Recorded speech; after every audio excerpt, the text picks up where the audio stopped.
हमारा प्रहार इतना तगड़ा था कि पाकिस्तान पूरी दुनिया से भारत को रोकने की गुहार लगाने लगा था। अभी तो हमारी सेनाओं ने अपनी आस्तीनें पूरी मोड़ी भी नहीं थी। अभी तो हमने अपना पराक्रम दिखाना शुरू ही नहीं किया था। हमने अपनी शर्तों पर, और मैं फिर दोहरा रहा हूँ, हमने अपनी कंडीशंस पर और अपने मिलिट्री एक्शंस को रोका है। विक्रांत का अर्थ होता है अदम्य साहस और अपराजेय शक्ति। आज आप सभी आवाजों के बीच खड़े होकर मैं इस नाम के अर्थ को साकार होता हुआ प्रत्यक्ष अपनी आंखों से सामने देख रहा हूं। आपकी आंखों में जो दृढ़ता है उसमें भारत की असली शक्ति स्वाभाविक रूप से झलकती है। साथियों, आज मैं यहाँ केवल एक रक्षा मंत्री के नाते ही नहीं आया हूँ, बल्कि मैं स्वयं एक कृतज्ञ भारतीय के रूप में आप सबके बीच यहाँ खड़ा हूँ। मैं आपके समर्पण को नमन करने और आपके शौर्य को सराहने और आपके परिश्रम को का अभिनंदन करने के लिए आया हूँ, उसे सलाम करने के लिए आया हूँ। मैं आप सभी को ऑपरेशन सिंदूर की सफलता पर तहे दिल बधाई देता हूँ। पहलगाम में हुए कायराना आतंकी हमले के बाद जब भारत ने ऑपरेशन सिंदूर प्रारंभ किया तो हमारी आर्म्ड फोर्सेज ने जिस गति, गहराई और स्पष्टता के साथ कार्रवाई की, मैं मानता हूं वह अपने में अद्भुत था, वह बेमिसाल था। उसने न केवल आतंकवादियों की बल्कि उन्हें पालने पोसने वाले सरपरस्तों को भी स्पष्ट संदेश दे दिया है कि भारत अब सहन नहीं करता है, भारत अब सीधा जवाब देता है। साथियों, जब उसी समय में हमने पाकिस्तान के आतंकी अड्डे और उसके इरादों को ध्वस्त कर दिया, हमारा प्रहार इतना तगड़ा था कि पाकिस्तान पूरी दुनिया से भारत को रोकने की गुहार लगाने लगा था। अंत में हमने अपनी शर्तों पर, और मैं फिर दोहरा रहा हूँ, हमने अपनी कंडीशंस पर और अपने मिलिट्री एक्शंस को रोका है। अभी तो हमारी सेनाओं ने अपनी आस्तीनें पूरी मोड़ी भी नहीं थी। अभी तो हमने अपना पराक्रम दिखाना शुरू ही नहीं किया था। साथियों, इस पूरे इंटीग्रेटेड ऑपरेशन में नौसेना की भूमिका बहुत ही गौरवशाली रही है।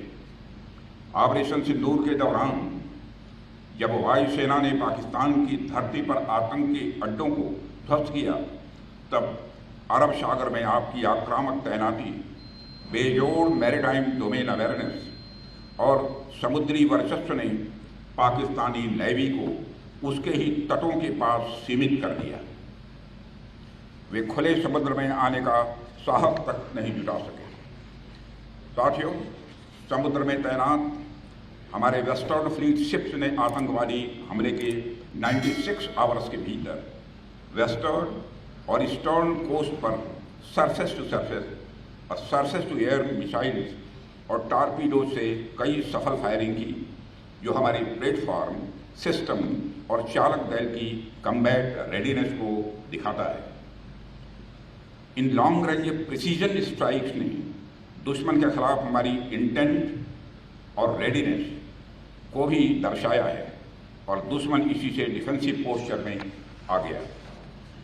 साथियों, हमारी फोर्सेस की फॉरवर्ड डिप्लॉयमेंट के साथ साथ विक्रांत कैरियर बैटल ग्रुप की फोर्स प्रोजेक्शन ने भी हमारे इरादे और क्षमता का प्रभावी संकेत दिया है। आपकी इस मजबूत तैयारी ने दुश्मन के हौसले को पहले ही पस्त कर दिया। पाकिस्तान के लिए आपकी तैयारी मात्र ही बहुत थी, आपको तो एक्शन की जरूरत ही नहीं पड़ी। आपकी तैयारी से ही दुश्मन सख्ते में आ गया। पाकिस्तान ने इंडियन नेवी की प्रचंड शक्ति, उनकी सैन्य सूझबूझ और विध्वंसक क्षमताओं को न सिर्फ महसूस किया, बल्कि वे उससे भयभीत भी हुए। यह कहना कोई अतिशयोक्ति नहीं होगी कि आपकी मौजूदगी ने दुश्मन की गति को शुरू होने से पहले ही रोक देने में कामयाबी हासिल की। मैं भारतीय नौसेना के प्रत्येक अधिकारी, भारतीय नौसेना के प्रत्येक जवान और उससे जुड़े हुए हर सिविलियन को भी हृदय से बधाई देता हूँ। अभी हाल ही में हमारी सेना के जवानों से मिलने मैं कश्मीर गया था। फिर उसके बाद मैं भुज गया था अपने एयर वॉरियर्स से मिलने के लिए, और आज मैं यहाँ पर नेवल वॉरियर्स के बीच में मौजूद हूँ। मैं महसूस कर पा रहा हूँ कि हमारी सेना का मनोबल यदि पहाड़ की तरह अडिग है, हमारी डिफेंस, हमारी एयरफोर्स का मनोबल यदि आसमान की ऊंचाइयाँ छू रहा है, तो हमारी नेवी का मनोबल भी समुद्र से अधिक गहरा है और विशाल भी है। आपने दिखा दिया, चाहे जमीन हो, चाहे वह आकाश हो या समंदर, भारत कहीं भी किसी भी स्थिति से निपटने के लिए आज पूरी तरह से तैयार है। साथियों, आज हम गोवा के तट से कुछ ही दूरी पर हैं, और आप सब जानते ही होंगे कि 1961 में गोवा की आज़ादी के ऑपरेशन में भी इंडियन नेवी की वारशिप ने दुश्मन के वारशिप और उनके सैन्य ठिकानों पर निर्णायक ऑपरेशन किया था। उस अभियान ने भारत से कॉलोनाइजेशन के अंतिम अवशेषों को मिटा दिया था। उस ऑपरेशन में भी भूतपूर्व INS विक्रांत ने भारतीय नौसेना के बेड़े की अगुवाई की थी। इसकी जानकारी आप सबको होगी। आज एक बार फिर INS विक्रांत अपने नए अवतार में आतंकवाद के खिलाफ भारत के संकल्प का नेतृत्व कर रहा है। साथियों, एक बहुत ही दिलचस्प बात यह है कि पाकिस्तान भी आपके शौर्य से भली भांति वाकिफ है। पाकिस्तान को पता है, जब भारतीय नौसेना पूरे जोश के साथ, पूरे जोर के साथ जब चलती है तो उसका अंजाम क्या होता है। 1971 इसका गवाह है कि जब इंडियन नेवी हरकत में आई थी, वह 1 से 2 हो गया था। मैं पाकिस्तान की बात कर रहा हूँ। जब हमारी इंडियन नेवी हरकत में आई थी तो पाकिस्तान 1 से 2 हो गया था। अगर ऑपरेशन सिंदूर में भारतीय नौसेना अपने फार्म में आई होती तो पाकिस्तान के 2 टुकड़े ही न होते, बल्कि मैं समझता हूं शायद 4 टुकड़े हो जाते। साथियों, जिस तरह आप हमारी समुद्री सीमाओं की रक्षा करते हैं, जिस इंटेंसिटी से आप हिंद महासागर की हरकत को ट्रैक करते हैं, अगर आपकी वह क्रेडिबिलिटी, कैपेबिलिटी इस मिशन का हिस्सा होती तो पाकिस्तान का क्या अंजाम होता, यह मुझे बताने की जरूरत नहीं है। एक तरह से कहें तो पाकिस्तान बहुत खुश नसीब है कि ऑपरेशन सिंदूर के दौरान हमारी नेवी ने अपने पराक्रम का जितना प्रदर्शन करना चाहिए था वह नहीं कर पाई। साथियों, मैं जानता हूं पहलगाम के बाद आप सबके मन में प्रतिशोध की ज्वाला धड़क रही है। आपने इसे सिर्फ हमला ही नहीं, बल्कि देश की गरिमा पर, देश के स्वाभिमान पर आपने इसे चोट पाना है।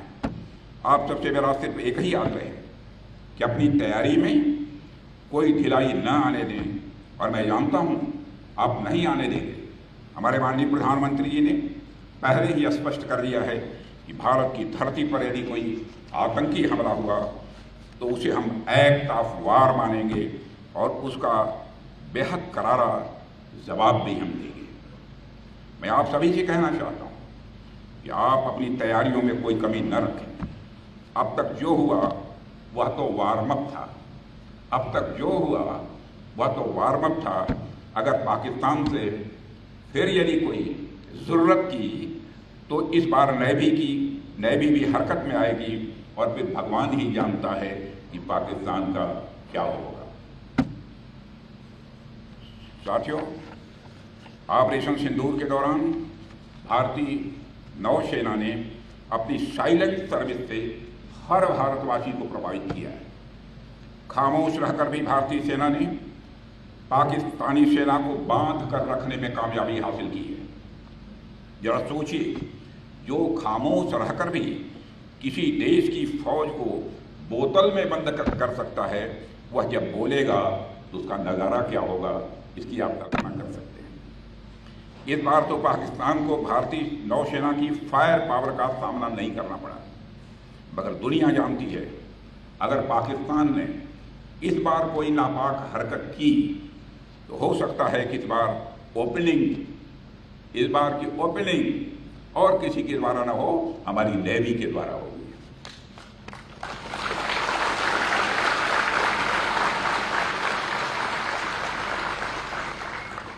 साथियों, पाकिस्तान को यह समझ लेने की जरूरत है, आतंकवाद के जिस खतरनाक खेल को वह आज़ादी के समय से ही खेलता आ रहा है, उसकी मियाद अब खत्म हो चुकी है।